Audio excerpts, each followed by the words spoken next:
嚟揾老公啊？係啊。佢喺後邊掹緊阿毛啊！哦，唔該，彭哥。阿嫂，嘿，許老闆，哇，幾好生意喎。人都唔上下啦。馬松啊，係啊。等你啱翻食咪得啦，想買餸。嘿，我哋啲北方人啊，唔溝啲廣東燒鴨嘅，又酥又易製。阿嫂啊，找我第條啊，嗰個嚟。你唔能一竹竿打晒成船鴨嘅。嗱，我攞住啲鴨咧，就係啲藝術嚟嘅。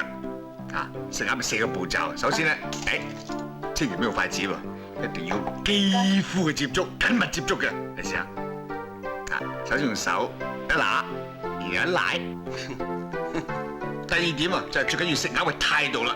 你食鴨咧就好似錫你嘅情人一樣啊，唔能夠個嘴紋咁擁埋噶嘛，一定要好溫柔咁，好溫柔一啖一啖咁樣食，係啦，就萬萬不能夠咕一聲好似你而家咁揸住佢咧，咁啊嘥晒，冇晒啲汁嚇。跟住咧隻眼咧就望住啲鴨髀，內心咧用一句説話出嚟俾你，俾啊俾，你唔好心急噃，我就嚟食你噶啦噃嚇，你唔好嬲啊！咦，我壓住高潮啦，就直燒鴨髀啦。老婆，老細，啲鴨毛掹晒㗎啦，隨時可以入料㗎啦。唔嘈咧。最後個步驟最緊要咧就係舐手指啊！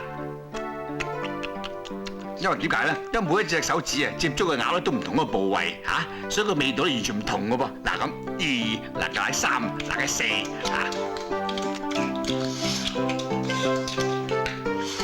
嚟擺俾你睇㗎，係嘛？阿南啊，開佢嚟，我食過幾嚿㗎啦，我接俾阿嫂佢啦好。衰佬啊！你尋晚偷嗰條又係秘方嚟嘅。